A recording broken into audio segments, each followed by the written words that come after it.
Hello everybody, it's Dr. Rick dropping in on you. Hope everybody is having a great start to your weekend. It's going to be another session of Riding with Rick, real quick, to the point. Look, we've been talking about a lot of things.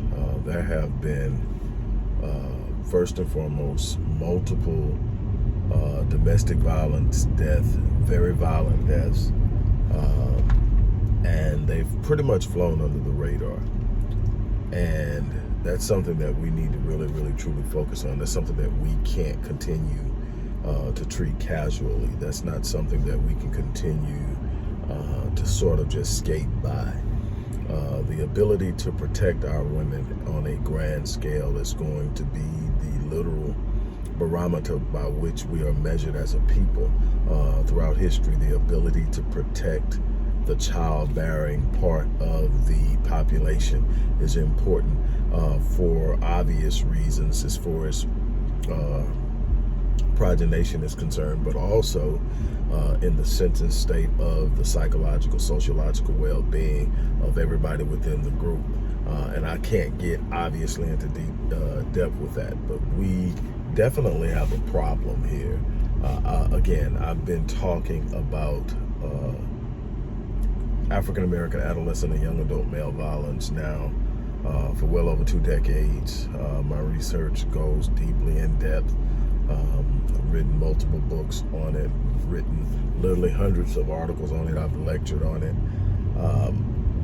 I've consulted on it. I created Black Men Lead, which is a rite of passage initiative, which is designed to help socialize young Black males, which is proven to reduce the proclivity for unprovoked or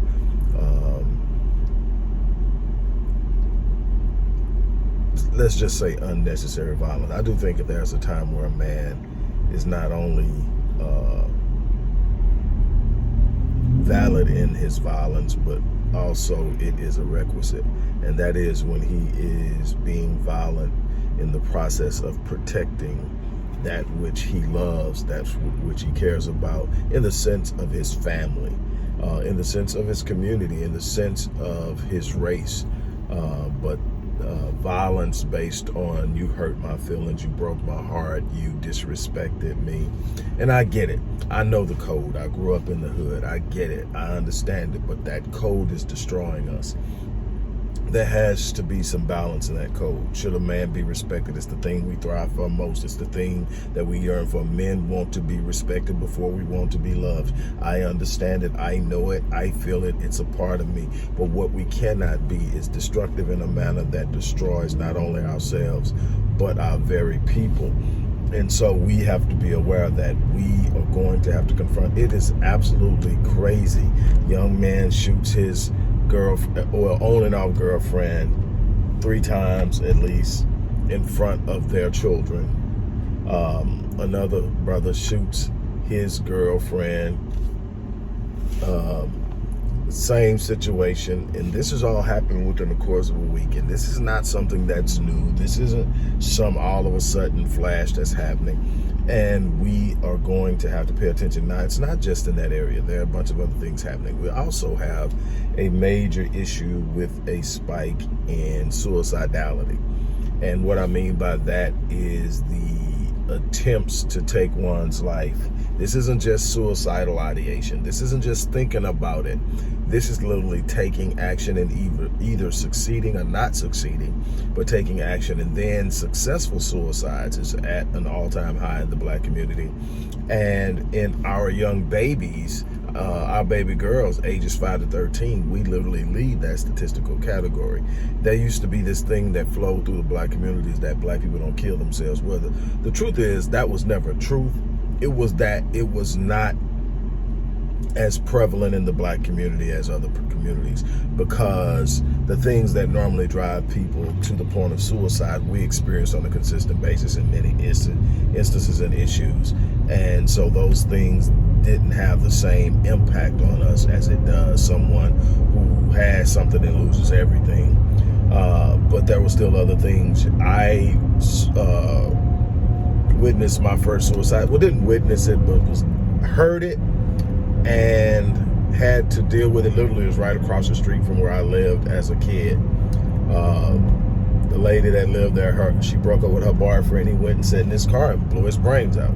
This was in the 70s. I was a kid. So it happened. So that idea that it did happen. And again, these are the things that drove me to really take an interest in human behavior as early as that age, because it just didn't make sense to me that someone can get to a point where that can happen, but it happens. So, and you hear about people jumping from buildings. You will hear about this, and so I did. And ultimately, an encounter with Dr. Francis Cress Welsing in 1985 totally pushed me over the edge, and I've been an avid student of human behavior on all the different levels, not just psychological, spiritual, emotional, all the things that drive our behavior, and the things that we need to do to change it. The impact of trauma. Spent decades on understanding generational trauma, understanding complex trauma, understanding how to heal trauma, adverse childhood experiences. But what we're going to have to do is get beyond that. We're going to have to get to the point to where we're engaging the problem, and that starts in the home. Again, we circle back and it ends up in the same dynamic conversation of family.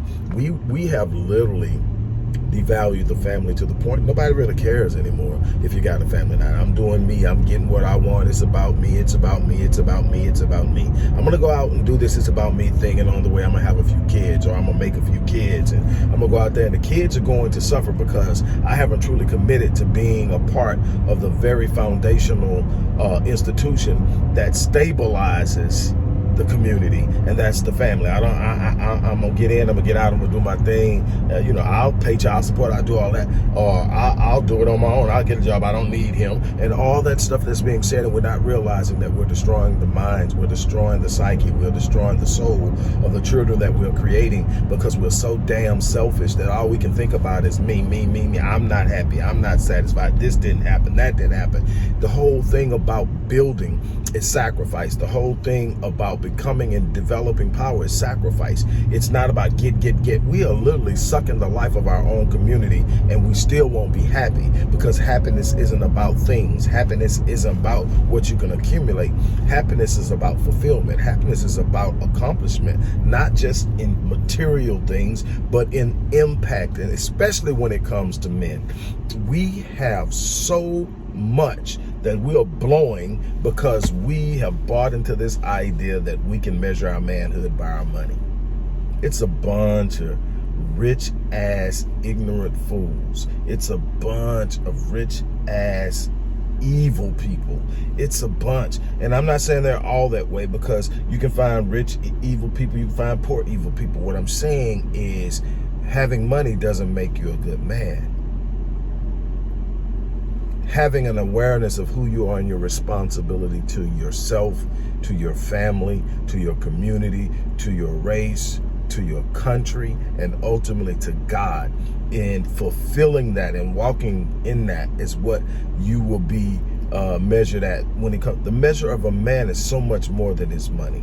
It's his ability to protect. It's his ability to provide. It's his ability to speak life into the people that he's responsible for, beginning with his woman and his children. It's the ability to sit up and connect with other brothers and raise up things. The edification of powerful structures of revenue, of social advancement, of education, all these things that we have once done in the past.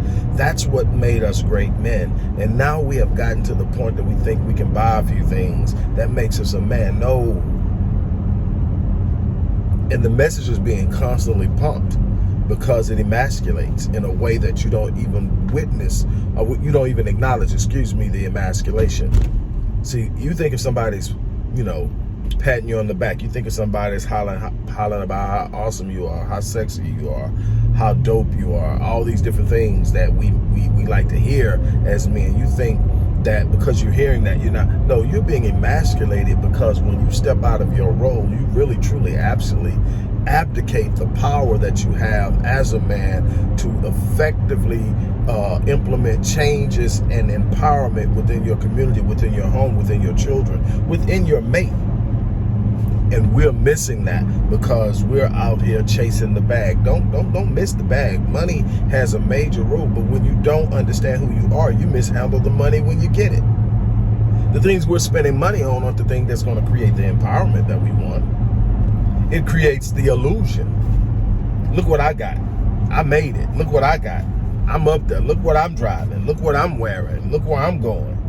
None of that stuff matters, because it's when I really want to do something, is it somebody that can step up and say no and stop me on a consistent basis, then I have no power. When I have power, I can decide to do something, and even when I meet adversity and opposition, I can still accomplish it because I have means. There's a difference. We are so hitting low-hanging fruit. We're so adept to hitting low-hanging fruit that we don't even realize the value of what's at the top. Again, I'm just going to reach out and challenge everybody who's watching this. It's time to step up. It's time to stand out there. It's time to go the distance. It's time to do something beyond what we've been doing. That's my challenge to you. That's what I'm asking you to do. It's up to you. Again, for those of you who believe in what I do at the Odyssey project that I've done for over 30 years, if you believe in that, look in the description box, click the link and give. We are in the midst of a major research project. We are still implementing Black Man Lead. We are still implementing other community programs, and so we do need your help. But on that note, look, I'm about to get off of here. I encourage you to become a part of the solution. I encourage you to be actively engaged. I encourage you to not sit idly by and be casual while we completely destroy our communities. On that note, look, I'm out of here. You guys have an unbelievable remainder of